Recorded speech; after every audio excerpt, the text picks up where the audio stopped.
Hi, everyone. Good evening. It is February 14th, 2023, and you are at the Multnomah Neighborhood Association general meeting for the month of February. What's exciting about tonight is we are doing this all virtually, but also doing it in person. We're doing our very first hybrid meeting. So do let us know how we do. If there's some problems hearing, say something so that we can adjust things. But I think we got this kind of nailed. I'm kind of liking how this is working. Just to show you what I'm sitting at a table underneath a TV screen that has this Zoom meeting on it. And then using the other camera, you see our in-person guests.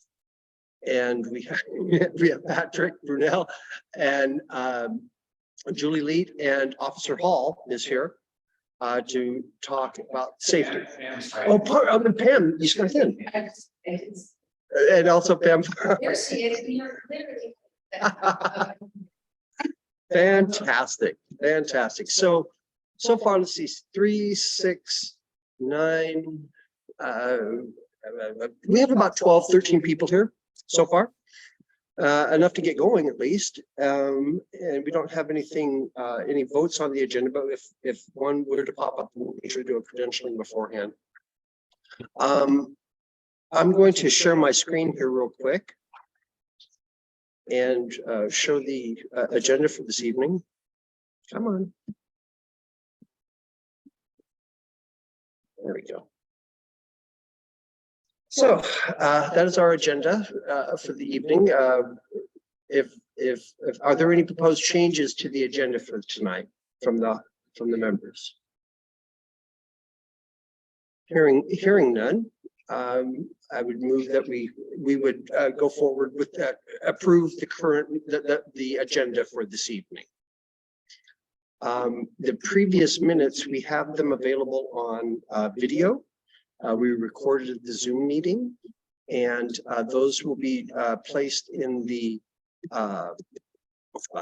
public folder here shortly, if they're not already in there. Let's get into, we're 5 minutes ahead, going good here. M&A development. We've got a lot of things that have been happening here lately, and I'm really excited to be able to share them with everyone. First off, you'll remember from our January meeting that we voted on a motion that had been proposed by the board that moving that the neighborhood association apply for 501c3 status, nonprofit status. The members did vote. The members did vote on that. Yes, I am. Okay. Get ready. Okay, go ahead and mute. Oh, there you go. Well, that's you. I thought I heard you. Okay. So the 501c3 status was voted on and it was approved for us to go ahead and do that. And I just want to report back that our 501c3 application has been submitted to the IRS with no problems, and that they consider a pre-applicant like ours, an applicant that has placed the submitted the application. They consider us a 501c3 until we get the official letter. Now, even with that being said, we're still going forward with business as usual. But and I believe, though, if you wanted to make a donation to us right now, you could probably get a tax-free one. So just FYI. So that's moved forward really nicely. And the creation of the application to, or the 501c3 status is then in turn led to some really wonderful opportunities for the neighborhood association, as far as being able to work with Civic Life, the Department of Civic Life with the city, to receive funding for grants and such. And we have, between Corinne Wallace and Pam Fox. Admit somebody to the room. Oop. Oh, can you get them, Will? Oh, here we go. Here we go. I can get them. Okay, there we go. Thank you. Let's see. Hey, Will, can you make sure to admit for me while we're doing this? I'll try to do it on my own as well. Okay, so Pam and Corinne have decided to co-chair. We'll be co-chairing our newly created standing committee called Community Events. And what's exciting about that is that you're going to be seeing more and more opportunity for us as a neighborhood association to really get involved in the community and to do things that benefit the community. And we've got two fireballs ready to rock and roll as chairs of the community of the standing committee. So if after what you hear tonight, we do need volunteers, of course, for these for our audacious plans for community involvement. So reach out to them, and we'll go into much more detail about that a little bit later tonight. So good things all around there with that progress. As far as if just moving along into the section of officer updates, just a quick statement about my excitement about where we're the future of the neighborhood association, especially given our new status as a 501c3. It's not one that is we're not breaking ground per se. There are other neighborhood associations that have decided to go this path, and with many and there's a lot of appreciation I have personally to make sure that, because we've kind of had to follow their templates on how this goes, but they broke the ground for us, and now here we are. So 2023, I'm very excited about. We've got some good things coming up, and so be on the lookout for some of those announcements coming from the Community Events Committee. Our Vice Chair, Beth Omansky, bless her heart, is still healing and recovering from her recent surgery.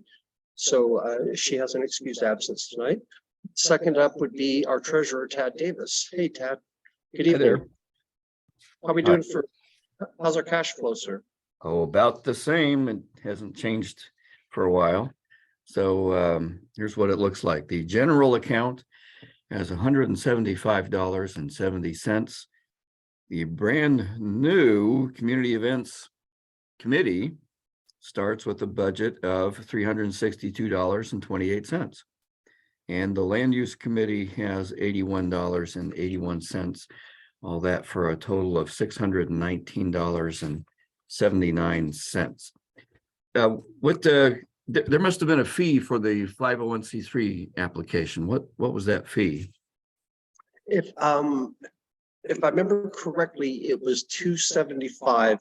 I can forward you the receipt that I received from when I submitted that. Corinne Wallace used her card to pay for that for us. Okay. And so she'll be some receipt. Okay. As well. That's a reimbursement receipt. That amount is actually greater than what we have in the general account. So we'll have to talk 20 seconds, and I can actually give you the firm. Let me get into the drive, if I may, real quick, and I can give you the exact amount.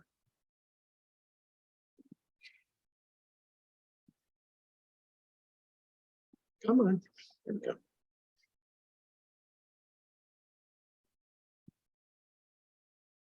Yep, 275. All right. Okay, thank you. Okay. Fortunately, Corinne's not too stressed over it. As far as that goes. Okay, so well, I better not speak for Corinne. But so that is our situation. Yeah, that was for the 501c3. And by the way, that same document is in our public folder with the documents in the agenda for this evening as well. And you can get to that by going to our website under the monthly meetings.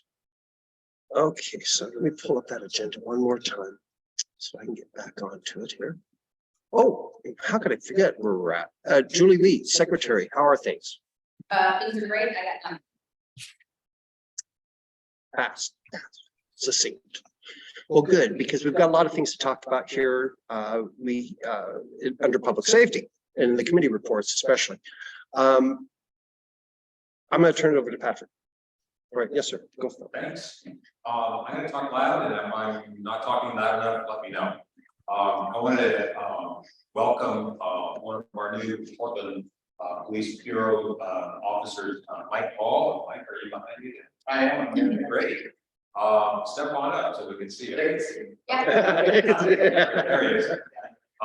So as our tradition, we're very happy to have the Portland police officers here to, number one, give us any advice with regard to public safety, any tips, any trends that you're seeing, and also to field any questions from the audience, both virtually and here. So maybe we'll start with you, Mike, and see if there's any information you want to pass along to us in terms of trends or tips.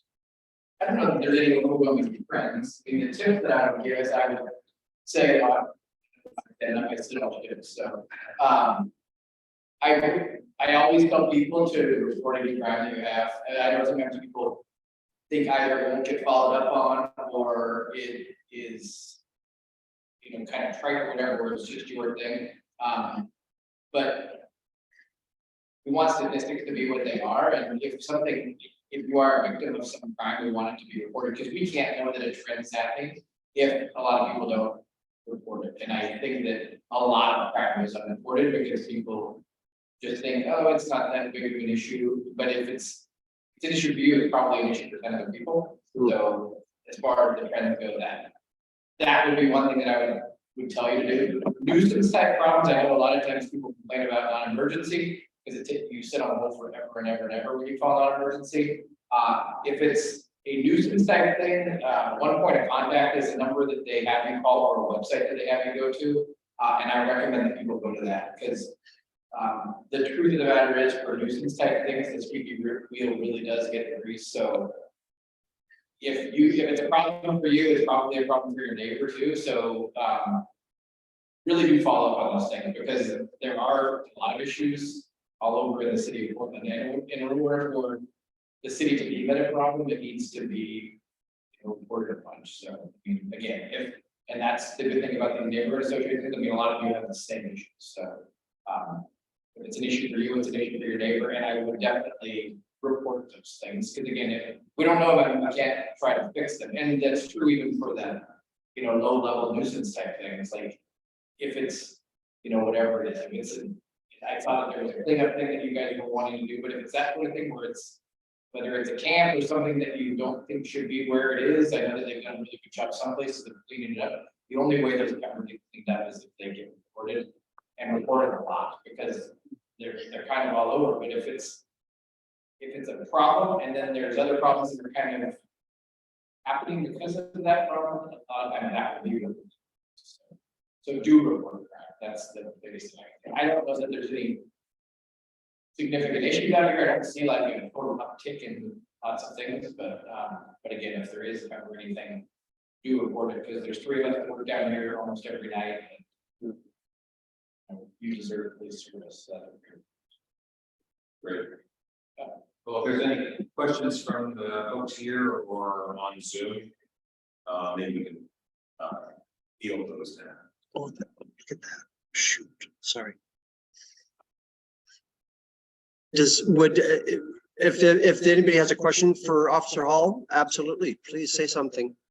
Maybe they can type it into the chat. Oh, And, that's true too. In the meantime, I'm going to segue. I think it's a good segue to just a couple of things I wanted to report on, which is something called the impact reduction program. And I'm going to try to share my screen. And Moses, I don't know if you could help me get that screen up. Here, wait a minute, 20 seconds. This. You know, if worst comes to worst, we can just hold it up to the camera. Let's see here. I'm going to make you a co-host so that you can share your screen. Come on. Yes, I want you to. Okay. You don't have to be a co-host to share the screen. Oh, okay.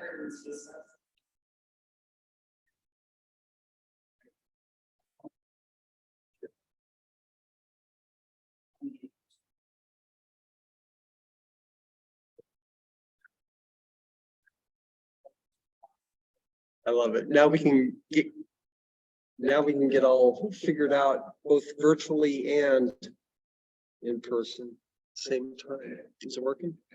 No, not really. Well, let's talk about it. So there's a really great website called the Impact Reduction Program Overview, which is hosted by the city of Portland. It's it helps you actually track weekly statistics on garbage cleanup, campsite reports, and other things that the city wants you to report. There's information about 311, which is the one source phone number. There's also information on PDX reports. And if I can ever get this up, I can actually show you a map of the area that we are in. In the meantime, I'll just talk about it. So I agree that we need to keep diligent in reporting campsites and trash and other kinds of things like abandoned cars. One other thing I wanted to report on, and then I'm going to have a call to action after that, and that is Portland has initiated a lighting improvement program, which is intended to increase walkability, livability, safety, and also make neighborhoods more attractive and appealing. There's several phases that they've gone through. They're in phase 2. They've increased lighting, basically street lighting and tree lighting in areas such as 82nd and Powell and Central East Side Industrial District. We have some areas in our neighborhood that probably could use some increased lighting. Certainly the village is well lit and it benefits from some of that tree, that tree lighting that we have. But I'll come back to this group with process that we can potentially touch base with the city to support lighting in some of the other areas, maybe closer to Barker Boulevard. And then I forgot how poorly how rarely I use a iPhone. Thank you. And then the last item is Earth Day is coming up. I don't see Corinne there on the screen, but there's a couple of there's Earth Day activities that are going to be centered around the village and in collaboration with the Business Association and with Solve. And we've got a couple of other activities that we want to link with that Earth Day event, not necessarily on that Saturday, but perhaps the week before or the week after. The first is a cleanup of the underpass where Multnomah Boulevard goes under 99W. It was cleaned up at one point. It seems like it has been, again, had garbage dumped on both sides. It's a big effort. I think Solve would be very helpful to have as partners in cleaning that up. There's probably some hazmat stuff there, and big items like mattress at least, and other things. So more to come on that, but we're certainly interested in volunteers to help with that cleanup. The second activity, again linked with Earth Day, would be a rolling graffiti and pavement team that would gather and try to abate, remove, paint over any graffiti that we have in our neighborhood. And remember, our neighborhood goes all the way down to Barker Boulevard. So while we've been lucky in the village proper, there's some areas in the periphery of the neighborhood that certainly could use our attention. And I'm collaborating with my friend Julie here, who's as focused on graffiti as I am. It's good to have a kindred spirit in that regard. So again, more on that as we look for volunteers to take care of some graffiti. We have materials from Metro, we have expertise, and we'll make it a fun afternoon or morning activity, either the week before or the week after the birthday. And I think that's all I have. Fantastic. Good stuff. Very good stuff. Okay, if there's no other questions, then for Officer Hall, thank you. Thank you very much. Thank you. Be careful out there. All righty. You know, one of the best suggestion, that was such a great suggestion to have him come to our meetings. I mean, to have a representative come to our meetings. I mean, if anything, it ties them into the, it ties them into the community, it ties us into the community. You know, gives us a conduit, gives us an outlet. Good stuff. Okay, hey, next up, if I remember correctly, because I don't have the agenda in front of me, is transportation. So that's right, because I was going to save community events for right in the heart of it all. So Stephen, you're up. How's it going, everybody? I would be there in person, but my wife took the day off of work, rented a chipper, and chipped probably a few tons of laurel that was cut down recently. So she needed me to stick around so she could go to bed early. So, hey, we've got great news from PBOT. Sunday Parkways is official. It is scheduled for our neighborhood on September 10th. And it is going to go from the village through north up Capitol Highway, then cut over on about 33rd to Vermont, and then get to the Gabriel Park Playground, the brand new one. Another route is going to head south on Capitol Highway to Dolph Court, and then take Dolph to the Spring Garden Park Playground. And then there'll be a walking only route, which will head north from Spring Garden Park on 35th back to the village, and then from the village towards the post office, and eventually into Gabriel Park, heading to the playground that way as well. There's gonna be lots of events and other things. We are going to need PBOT is going to need volunteers to help pull that off.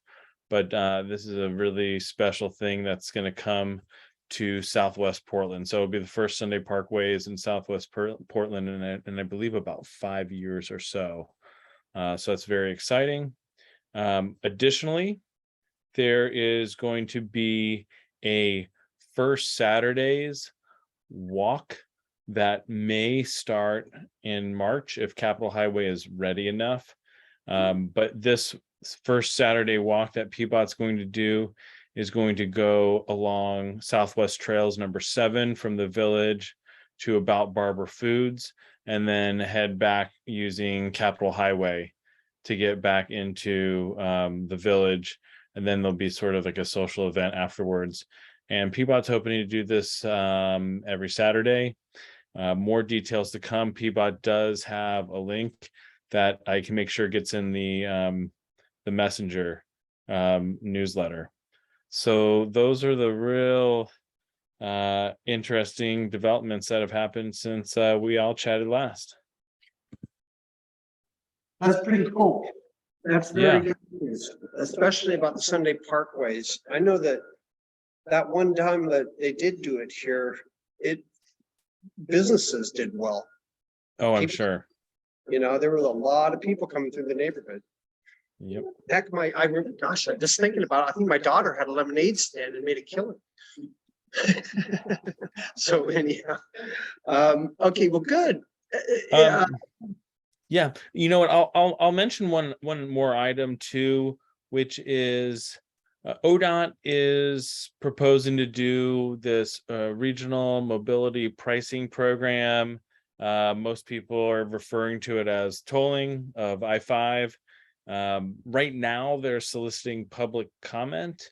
And so if people feel strongly about that, they should make sure they have their voice heard by ODOT. I can't promise that ODOT will listen to you, but this is definitely something that will affect our neighborhood, since we more or less border I-5, and tolls placed on I-5 will push traffic onto Barber And as Barbara becomes congested, that traffic will get pushed into the neighborhoods that border Barbara, so our neighborhood. So, it's something that's going to happen whether you comment or not. But potentially, if they hear enough voices, they can perhaps do something to mitigate the effects. So just wanted to throw that out there. You can find where to submit your comment.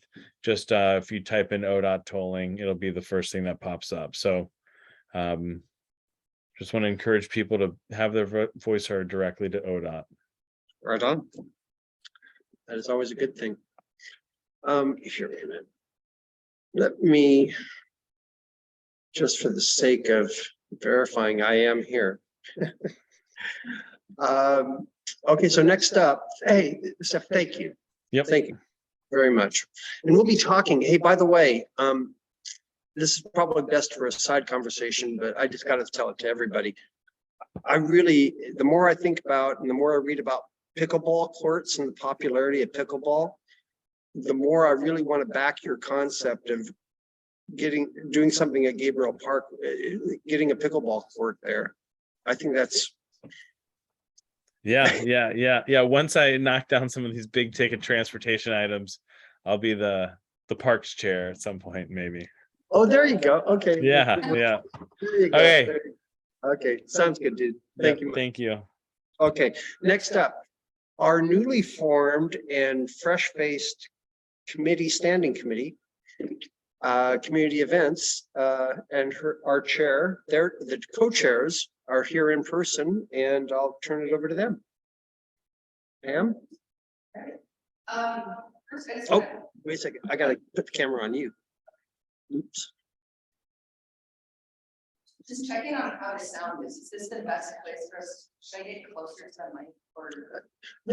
Yeah, if you wanna. Just to make sure that they're hearing it like that. Hurt. And we're a small enough crew here where we could come up to the table. We had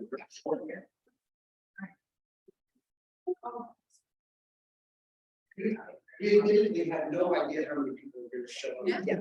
That's sick.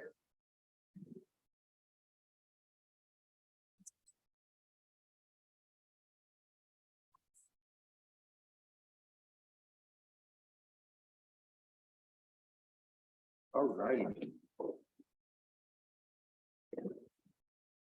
Okay, so our project is a grant through Civic Life that we applied for to get funding to, it's actually a sponsorship to fund the creation of several public volunteer-driven art projects in the neighborhood. So we're thinking 2 intersection murals in street intersections in Multnomah Village that have heavy pedestrian traffic.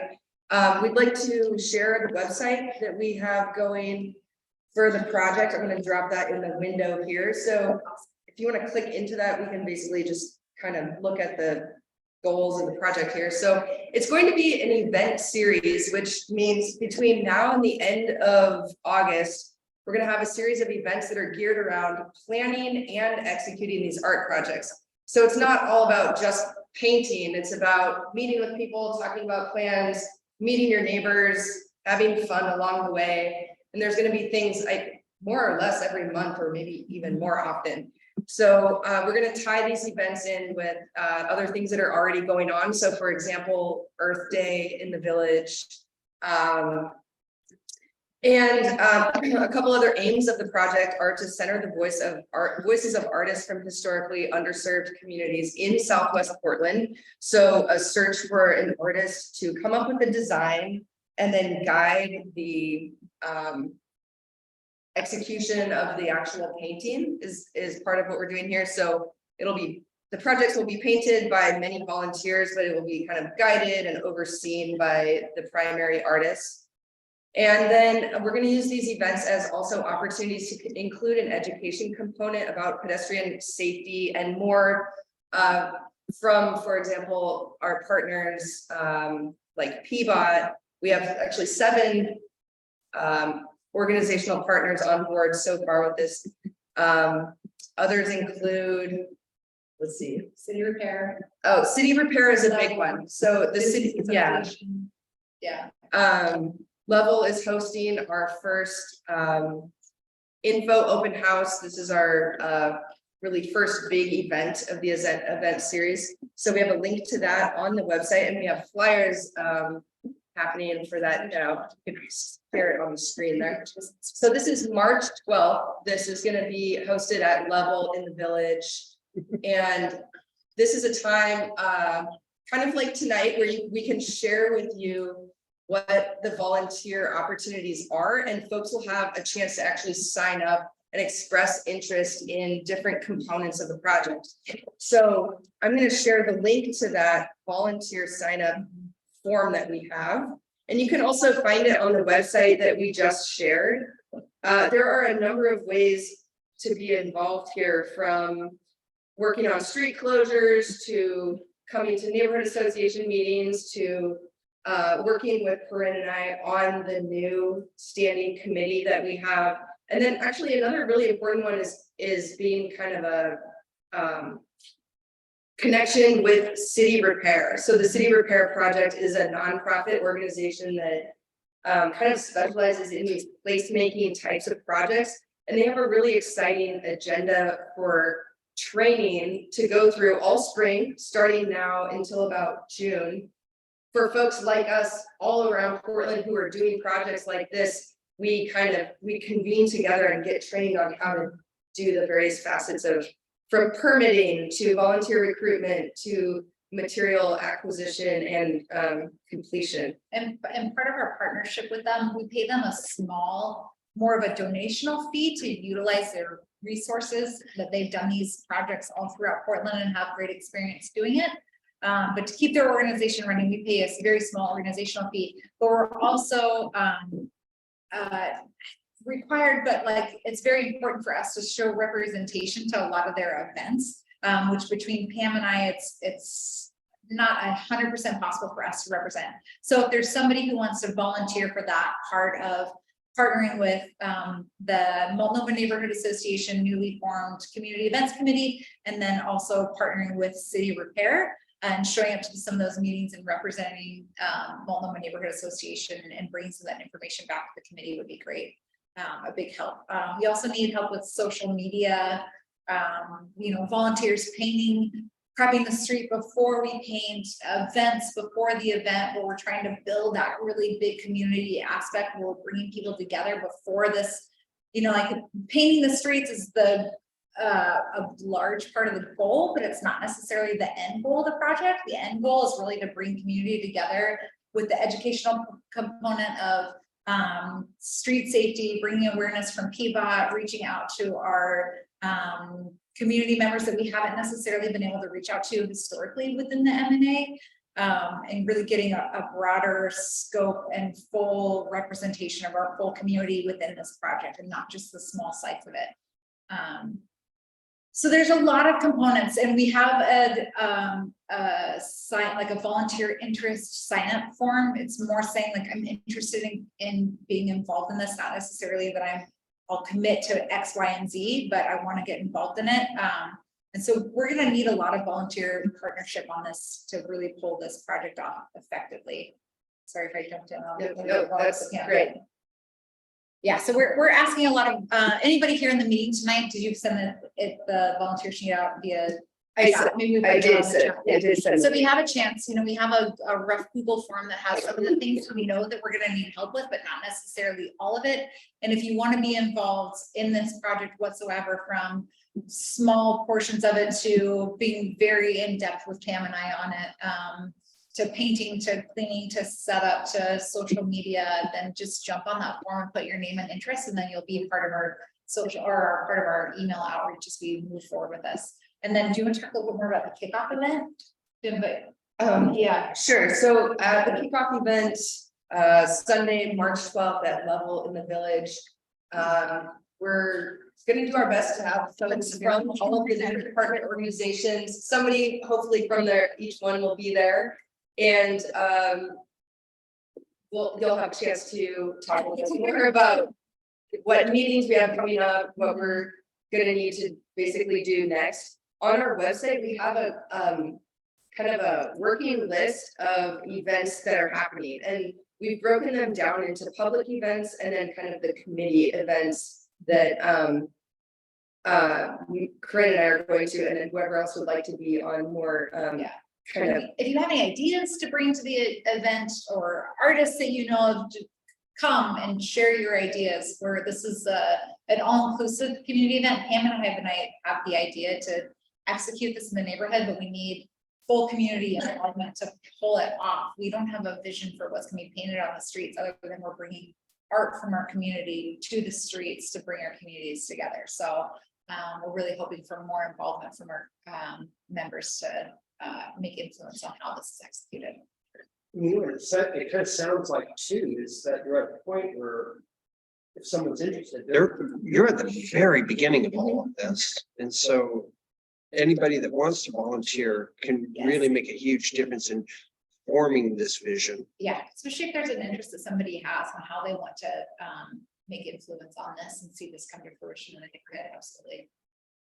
Yeah, Pam and I, we've secured the funding and we've put together some framework and some to-do lists, and some framework for some events, but we're gonna need a lot of community involvement. I think it's safe to say you'll be seeing a few more emails from us. I hope so. But I think that it's gonna be kind of necessary. I mean, call to action, you know, at least I know that Yeah. in our communications, we've kind of saved it all up for one a month, but you know, and you get your call for actions there. But I think obviously with this, Yeah, and I we think got to get the word out. once this is formed, and hopefully we'll see some more come out of this, and Pam and I will connect after this meeting, but we would likely set up a cadence for some reoccurring community events, meetings where people could step in and we could, you know, share progress and where we're at and what our next steps are and where we need to move forward, how we need to move forward with this project. So there'll probably be some reoccurring meetings. I mean, everything within the M&A is volunteer based, so you sign up for what you're able to do and what you want to contribute. But again, as much help as we can get is ideal. I think the other thing is, I'm not sure how much it was talked about before I stepped in, but that we form this community events committee to handle things like this. Also, I'm not sure if Patrick was shared yet, but to do salt cleanup and to partner with the business association on events. That we hope that this is like the first kind of large foundational event of this committee that will keep this section of the neighborhood association moving forward. So whatever happens within this event and people who step in it, we hope that there would maybe be some potential continued involvement, or that you have some continued investment. It certainly isn't required, but that we hope to do more things like this for our community moving forward. Somebody just filled out a form. I don't know who. Thank you. That's awesome. Well, one thing, Amazing. Oh, yeah. Really, you know, the things that we do here are quiet and not terribly exciting sometimes, and this is gonna be so much fun, not only drinking beer. Sure. But then Yeah. being able to think about things that we can use throughout the year and maybe annually. So fun, thank you. Yeah, I mean, my heart really thrives when we bring communities together, and this is just a way for us to seek that outlet. it's yours. Yes. No, of course. Okay, I was, To bring people together on such a creative, positive impact on our community, where we're doing great things for public safety, community involvement, getting to know people within our neighborhood, and with a longevity in mind. It's like, yeah, we may not get sidewalks in our neighborhood anytime soon or ever, but this is a community building kind of quick fix for how we can say we need safe walking in Multnomah, and this is how we're gonna do it. amen. Well, this is the volunteer for the parade. Oh geez, do I have that on the agenda too? No. The neighborhood or the business association is talking about parade, but the neighborhood association is not taking that on, but plans are in flux for the Multnomah Basin parade is on their. Yay. So I can't promise anything, but I'm sure they're looking for help. Well, you've got my, hey, I'm Yeah. 100% in, 120% in for the Multnomah Days Parade. I mean, I'll stand on a street Definitely on discussion. and tell people about this. So they want to talk about it. Laura, you've been so patient. You have your hand up. Go ahead. Yeah. Hi, my name's Laura Campos. So my contact information is in the chat. But, I don't know, if you have any questions regarding me, we can talk. Yeah, Oh, also, I do the Beaver Festival in September, so. Yeah, Laura, I saw that you filled out our volunteer interest form, and thank you for that, and Oh, One of the- okay, you did. yeah, one of the areas we want to get plugged in with is the Southwest Equity Coalition, and I know that you're deeply involved with them as well. To make sure that we're representing our community holistically as possible, and so I'd love to have further dialogue with you on that. Well, and I've known Mark Lakeman since he started City Repair. I've known a lot of muralists citywide, so. That's great. Oh, Laura is, yeah, Yeah, you'll be, okay, good, we'll be in touch. good woman. Yeah, well, you know, Riddy DeCruz was a co-chair. She's a real close friend of mine. She's currently in India visiting her family, but she'll be back in April. She Well, helps me out with the Beaver Festival, but. And if I may, Laura, also, how, are there some ways that Sweeney can assist? Oh, they're really focused on that newsletter. Yeah. They don't help me at all with the Beaver Festival. Okay. I don't know. I get more help from Southwest Trails, so I they're see what actually you're my saying. fiscal sponsors, so. Oh, Well, mostly if we're gonna do an art project with BIPOC community, like I'm a Cully advisor, so I do a lot of work over on the east side. And you've heard of NAYA, so I'm a respected elder. I attend a lot of the activities in our Native community. But you know, that's primarily on the east side, so I don't see Sweeney as, well, maybe. I don't think any of them have art experience or have any history of political activism, and I'm Lakota, so, you know, we killed Custer.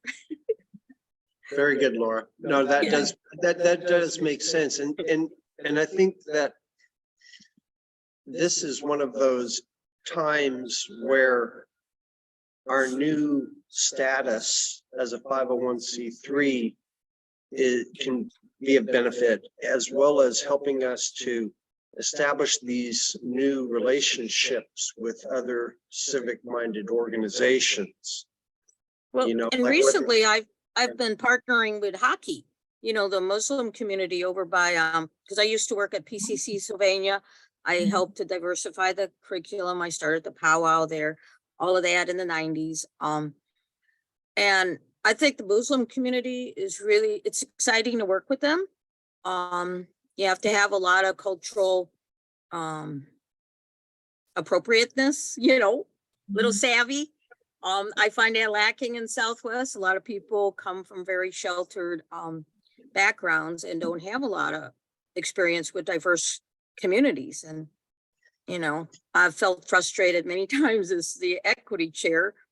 And I think for me right now, I'm 70. I really want to work on special projects. I don't want to waste a lot of time changing people's awareness or raising their consciousness. I think, you know, we've got enough people who know what they're doing, and we'll get it done. Thanks. Right on, Laura. Thank Right, you, Laura. right on. Appreciate it. All right, why do I get the feeling we'll be talking to you? We'd like to say hello and meet another prospective volunteer with interest in this project who's with us. Seth Healy. Oh, I get it. Reached out via email. Hi, Seth. Hi, Seth. Hello, nice to meet you all. Thank you for joining. We received your email about putting stencil marks on the virus wells and doing something involved along. Yeah, so there's a bioswale on Southwest 40th and Multnomah. It's a pretty large bioswale with like four walls inside the facility, and one of the walls is continually getting graffitied. So we thought maybe if you know, it's managed by BES, so we thought maybe if we, you know, stenciled in some salmons and frogs, that might deter it from getting graffitied, and ideally we'd like to bring in we were thinking of a student group or someone within the community to make it a community event and possibly add a little bit of educational component to it, like talking about, what the function of the bioswale is and how it Yeah, contributes to watershed health. yeah, so I'm really glad that you reached out about that, and I think Pam said in her response to the emails that the Multnomah Village Business Association has an Earth Day event coming up on April 22nd. They throw a bit of a collaborated event in the village. The M&A will represent doing the solve event. Will probably be some educational components to the grant project that we're working on. And it seems like a really good opportunity to do that work on the bioswales. I would assume weather permitting. But then there's also, I was curious about your capabilities of stenciling elsewhere in the village. If there's other areas that are prone to graffiti, which is top of mind with our public safety initiative. But if it could be expanded and brought to life in a broader term outside of just the bioswales, I was curious what your capabilities were on that, or how we can bring more education to your what you guys want to do with the bioswales and how we can incorporate that in the Earth Day events as well. I'm curious about that. Okay, yeah, that'd be great too. Maybe we can have a private discussion about that. I'm not, and maybe I could point you to someone within the city that might be able to help with graffiti problems. But I'm just with BES, so we have the capability to kind of do stuff to like a facility like this that we manage and not have to worry about getting any permits or anything like that. Got it. So within bioswale, we kind of have students do stenciling and design as necessary versus like on other areas. But I think that Earth Day event would be a really good time like that. Okay. Collaborated between the M&A, BES, and the Multnomah Village Business Association to really. Okay, great. I'll reach out to you to Yeah, that'd be great. maybe set up a time to chat. I'll get your contact information, guys, and with your permission, shoot you an email later this week. Okay, thanks. Fantastic stuff, boy. I'm thrilled. I'm thrilled. Real quick, if I may, we're going to do after our committee reports, we're going to do a quick poll just to be able to get attendance. Well, do you want to do that right now before we go forward, or should I wait until after the committee reports? Why don't we do it now, because people might leave one thing or another. It shouldn't take all that long. Okay, go for it then. Okay, well, basically, what I want to do. Oh, hold on.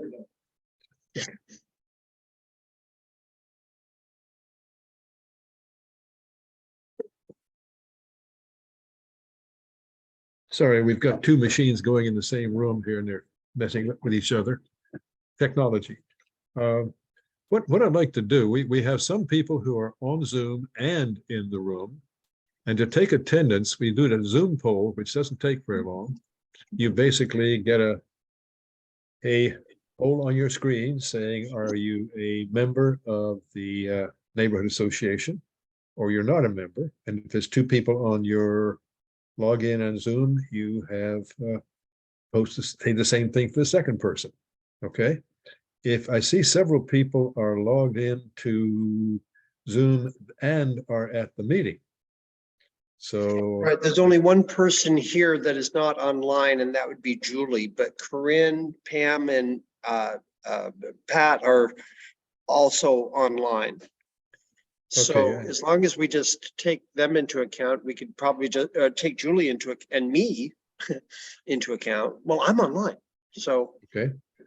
Well, we could, frankly, we have a question really is how many members are there? Let's do the Zoom poll then quickly and get it done. Okay, let's just do that poll then. Yeah. If anyone have a question as to whether or not they're a member of the neighborhood association. Are you living in Multnomah neighborhood or own a business in Multnomah neighborhood or own property? If there are no questions, then I'll start the poll. Here we go.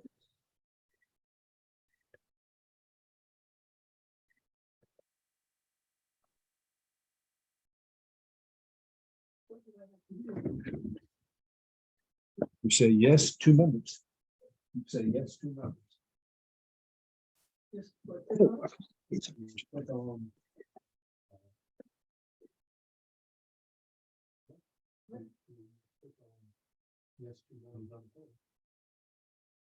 Oh, cool.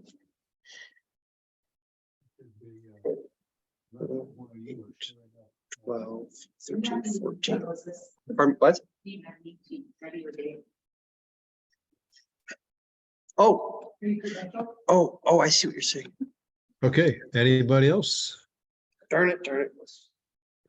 Okay, ending the poll.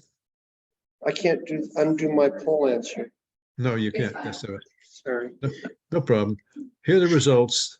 Okay. We have 6 people say 1 member, 1 person says 2 members, and 1 person said not a member. Now there's something weird because we got 14 participants on Zoom, so somebody didn't vote there, it looks like. They might not be a member. 8 of 11, okay. That looks a little weird.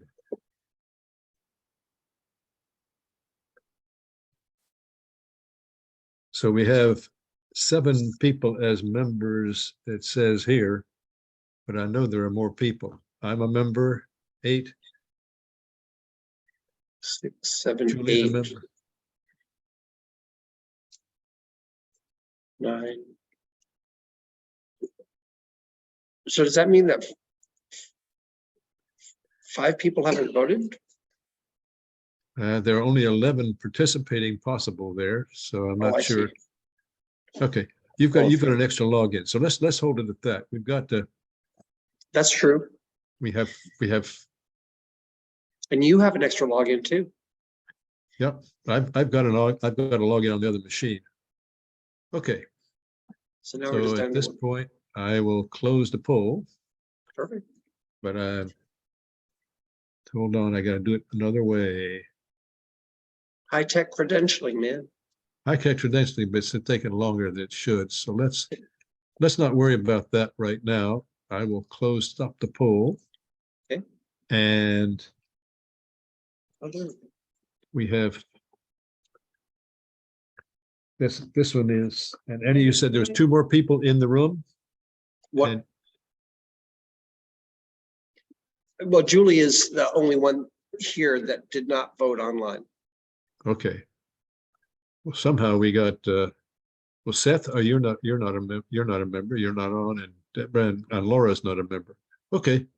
I'll say we've got the 6 + 1 + 1 + 1. I come up with 9 members present in the room. Out of 11. That makes sense. Yeah, oh, there's 14 participants on Zoom. Okay, well, we do not have a quorum at that point if we don't have that number of members. 6, 7, It's kind 8. of, Yeah, makes sense. Well, fortunately, we didn't have anything going on to vote well, on today. So that is fortunate, but, oh, and then of course, Mr. Healy's on and he's not a member, so. yeah, Uh, so we're good. That's what we Yeah. got. there we go. Okay. Thank you very much. I will close off my video and my mute. Okay, and I need to, if I may, real quick, go back to the agenda.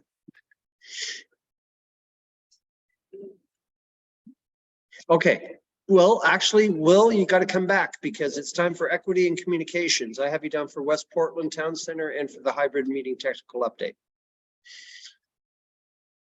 Quick update on our hybrid meeting.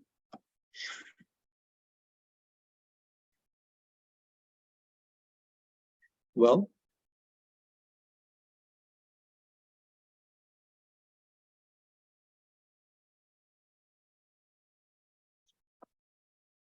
Well, okay.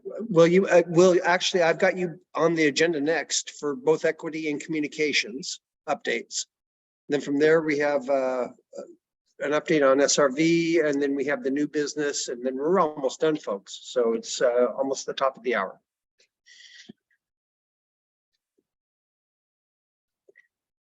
Okay, I'm not sure where Will's at, but maybe we can circle back around to Will. Sorry, I was taking care of my wife's machine here. Oh, Were you gotcha. asking me to do a committee report at this point? Yes, sir. Okay, hold on, I'll be right with you. Okay, the volume control on the right machine, right? Okay. Thank you. Okay.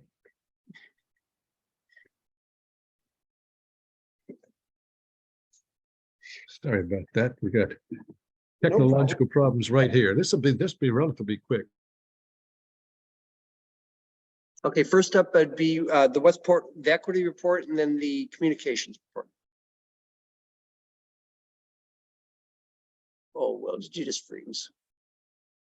Meeting are in fact equity activities. They're engaging people who are not usually engaged in the setup of the neighborhood.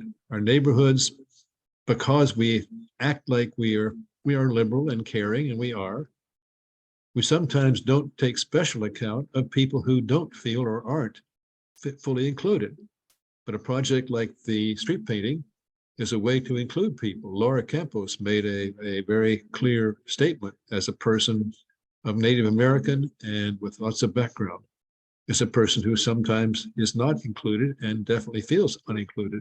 And that's what we're doing as a neighborhood, to say everybody in the neighborhood is included and feels part of the operation. And then we do specific actions to make it inclusive. That's important. There's a concept, I want to talk one thing, a concept of what they call an equity lens. You look at things through an equity lens. And there are various ways to define it. I won't get too heavily into it, but the four things we talk about. And you look around and you say, you have an activity like street painting, or an activity like a barbecue or a ice cream social. Who's not at the table that should be? Who has not been contacted? Where do I have missed someone? And there are particular groups of people who have not historically been included in the country and being at the table. Racial groups, old folks like me, women, people with various disabilities, people with sexual orientations that are not popular. And those are people that should be at the table. And we need, as a neighborhood association, to take actions like the project to make sure they're at the table. And that's the equity part of it right there in a nutshell. I want to start some activities around equity, such as a couple of training sessions. We might take a few minutes in each meeting and go into some aspect of what that looks like. Not tonight, we got other things to do. But any questions or thoughts? Pat, I see your hand is up. Yeah, thanks, Will. I'm just wondering what our denominator is. In other words, who gets our communications?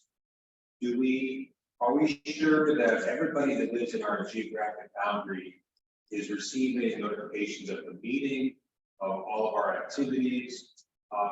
And just what is our coverage? Because I know I get the emails, but I don't know if my neighbor gets it. Right. Good question. We have an email list, we have the newspaper, we have the web page. They're mostly electronic. The grapevine reaches people who don't use those media.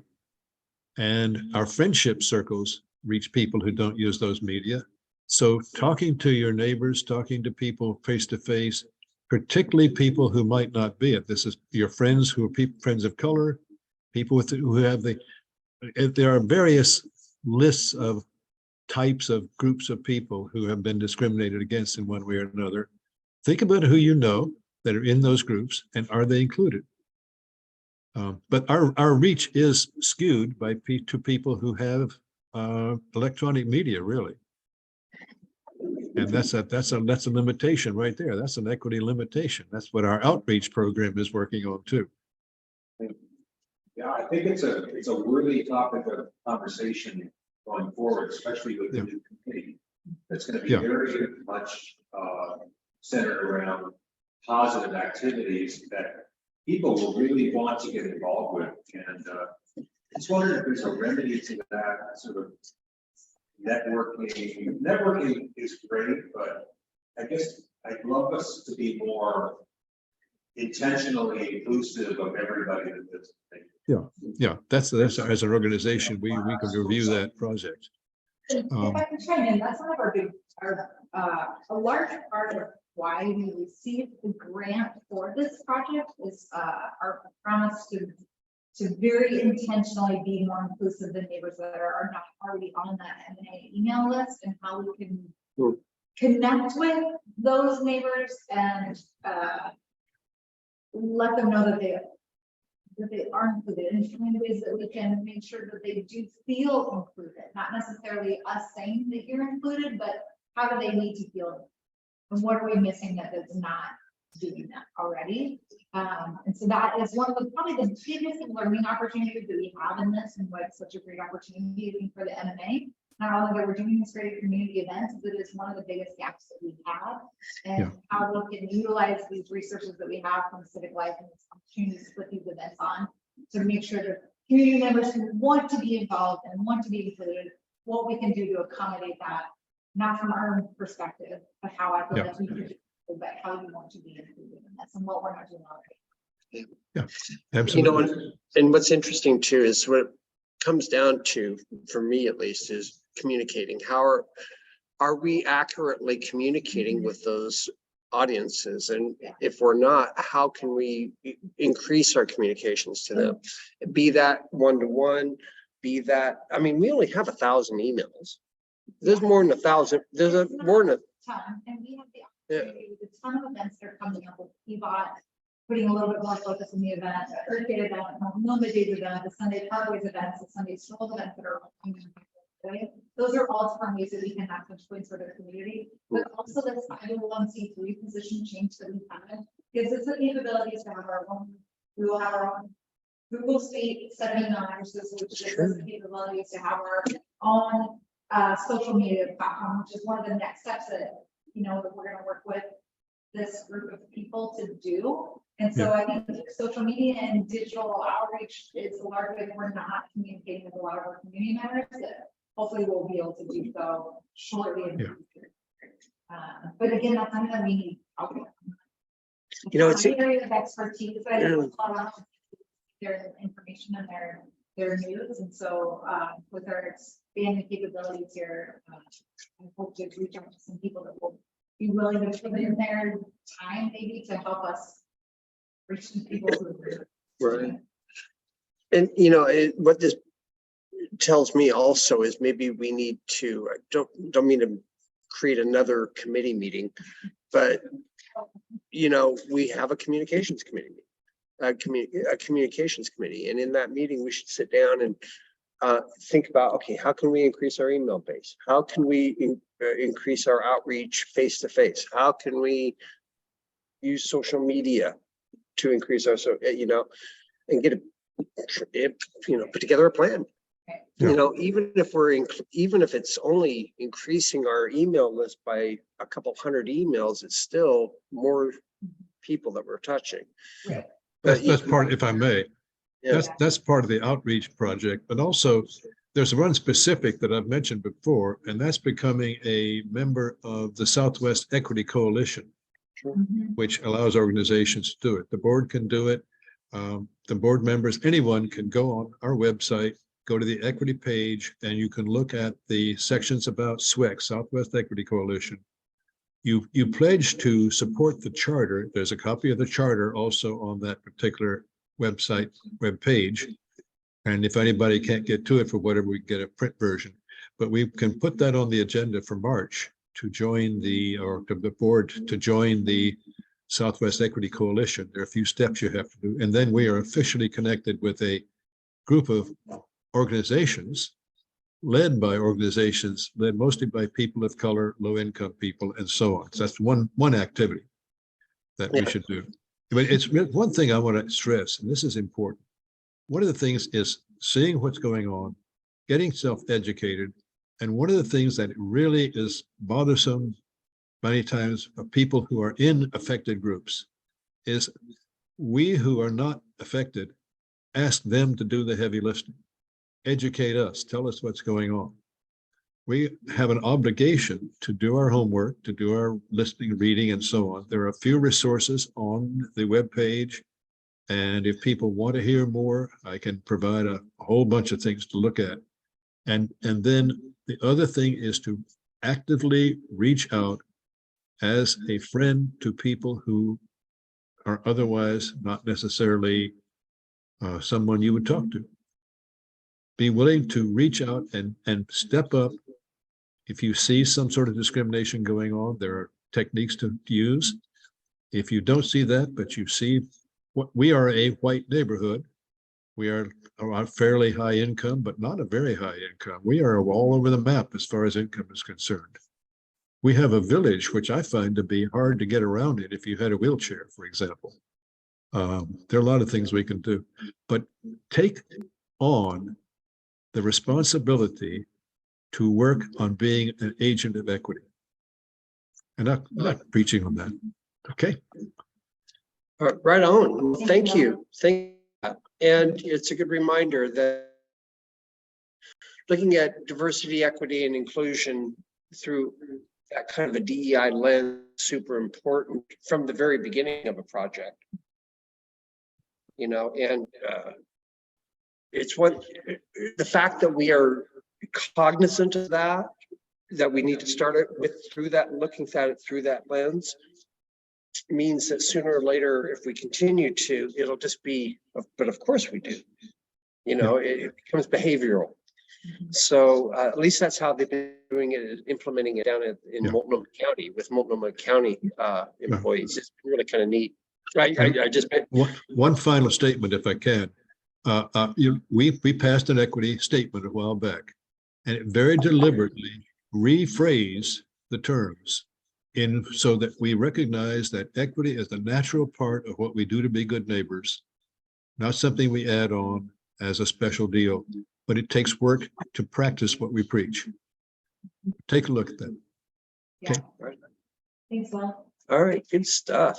All right, two last things, kind of semi-related, well, as far as that goes. Under old business, in regards to the SRV, the Multnomah SRV project, the Community Advisory Committee, to which we have 3 representatives on it, myself, Charmaine, and Chris Dirth. Yes, I'm not going to even try to pronounce Charmaine's last name. I always mess it up. Anywho, we attended it here recently. Include that things have been awfully quiet at the SRV, meaning that there has not been. They've been good neighbors. Pure and simple. They've been very good neighbors. There was long story here. Wait a minute. Let me get to if I may, pardon me. You guys have to watch me do this, right?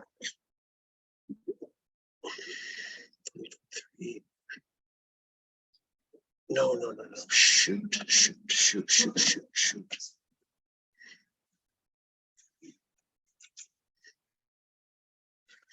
Wait a minute.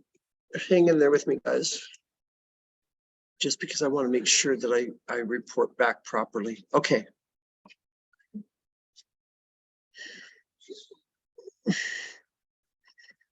Just 20 seconds. Where is that? I don't mean to be so delaying here. Just a moment. Oh, here it is. Okay. Okay. Let's see. They're working. The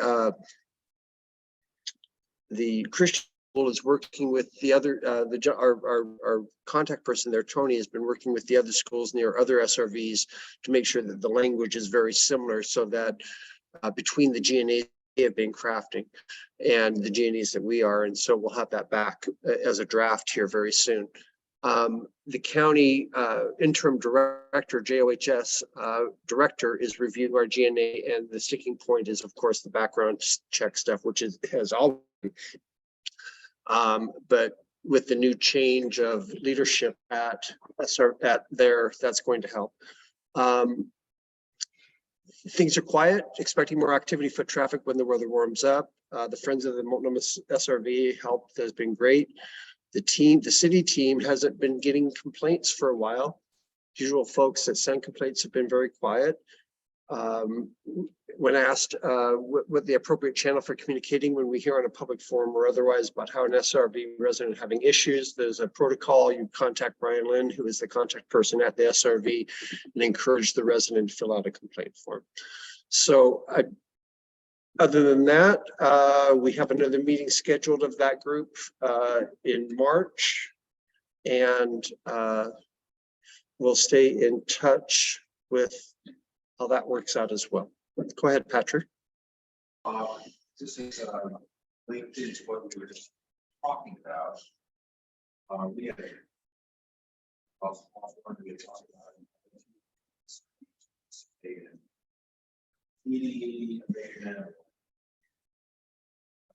would be very. Sorry, can't hear you, Patrick. Could you talk closer there? I'll talk louder. Hi. We thought it would be very important to, in terms of equity and inclusion, to make sure that people at the SRV were aware of these community activities and were openly and warmly invited to participate in these activities. So that if their goal, which I think is a lot of them, is to be fully participatory members of the community, they should be included in some of these activities. Yeah, and I fully personally 100% agree that, you know, when it comes time to, like, for instance, with the street art project, I get the feeling there's opportunity for reaching when it comes to, it's all part of the habit. I would think it's not limited to just one thing.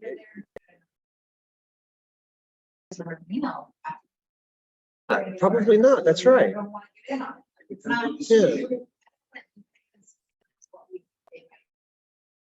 They're invited on. And I bet you $1 we could talk to the folks over there, Brian, and ask them if a resident would like to receive the neighborhood association emails, know what's going on in the community, let us know and they can go sign up. And here's a link. Send it to somebody that's Yeah. reading the program, share that out. And quite frankly, you know, They have a bulletin board, we can put flyers. book- like, any of that. agreed. Yeah. Maybe we, you know, the Friends of the SRV are bring over things on an occasional basis.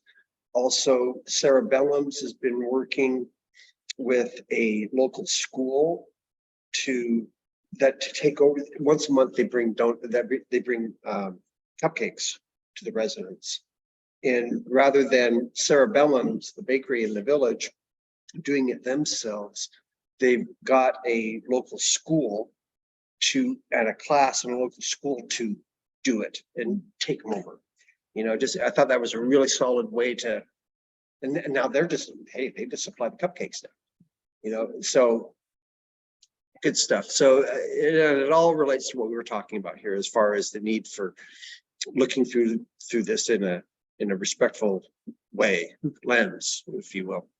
Okay, good stuff. So let's see, where am I at agenda wise? Oh, of course. Okay, under new business. We have been Frank Rudloff, former land use chair for Neighborhood Association and friend of all of ours, submitted a motion for a vote or for consideration of the M&A membership. He understood that this is an issue that needs some discussion. And so rather than have a vote on it today, we're going to have a vote on it on at the March general meeting and use the next 30 days to disseminate the motion, his motion, and get some discussion going so that, you know, we can actually have a good vote on it next month, in March. I venture to say too, now that we've ironed out some of these details, maybe established a history of actually doing a successful hybrid meeting, more people will be at our next meeting too. So it, you know, it'll be a motion where more people can participate in it. But I do want to encourage folks to go and get a copy of the motion. The motion is in the, relates to, how deep I want to go with this motion. The motion is a very simple one. He moves that we write a letter to the GSA, the Government Services Agency, to state our opposition to them conducting an abrogation with the city of Portland. Okay, so what is an abrogation? It's an agreement of transference of powers. Abrogation, I had to go look up the word and make sure I used it right. I mean, abrogation, okay. So if your chair is having that much of a problem understanding the definition of the word, I can just imagine what the rest of the membership would have within 1 week of learning of this motion. So I'm really happy that we're taking the next 30 days to really understand his motion, Frank's motion, and so that our membership can make an educated decision on whether to vote in favor of it or to vote against it. So over the next 30 days, I'll make sure to get, we'll be sending out a messenger alert on it and directing people to the website where it will be posted. The person that made the motion, Frank, asked that his arguments be included. We will make sure his are included. As the maker of the motion, he is allowed to be able to argue for it, if you will. And so we'll include that, and we'll try to, I know we already have the most updated information on the SRV in relation to the back and forth with the deeds and everything like that. Will's been really good about making sure that it's all posted there. We'll make sure that everybody has the information that they need for the March general meeting vote. Okay. Whew. Okay, so that's where that motion stands. So please expect an email from me very soon with his motion, etc., and and links to the supporting material. Now, okay, next up, seeing that there is no other new business, let's quickly talk about what's coming up next month on the general agenda for next month and adjourn at 8:20. Oh, yes. Okay. So next month, folks on the meeting, we're going to be certainly talking about the motion, Frank Redluff's motion. We're going to be having a vote on that. We're going to have an update from the Community Events Committee in their progress with the street art project. We're going to learn more about the Sunday Parkways project that transportation is working on. We're going to learn more about public safety. What do we got going? We've got the the cleanup project. Okay, Earth Day events as the general header, but the cleanup under the underpass and graffiti abatement are the prime two. What is that? Swag? Is this the city of Portland swag? Oh, okay. All right, so those are certainly things that we'll have on our next meeting agenda that we'll be working on. Don't forget, if you want to volunteer for Corinne's project, for the Community Events Committee's project, please do reach out to us. Can I hear a motion to adjourn? So moved. Folks, thank you. We did our first hybrid. That's great. Okay. Very good. Thank you, everyone that's been on the call tonight, and have a good night. We did it. We did it.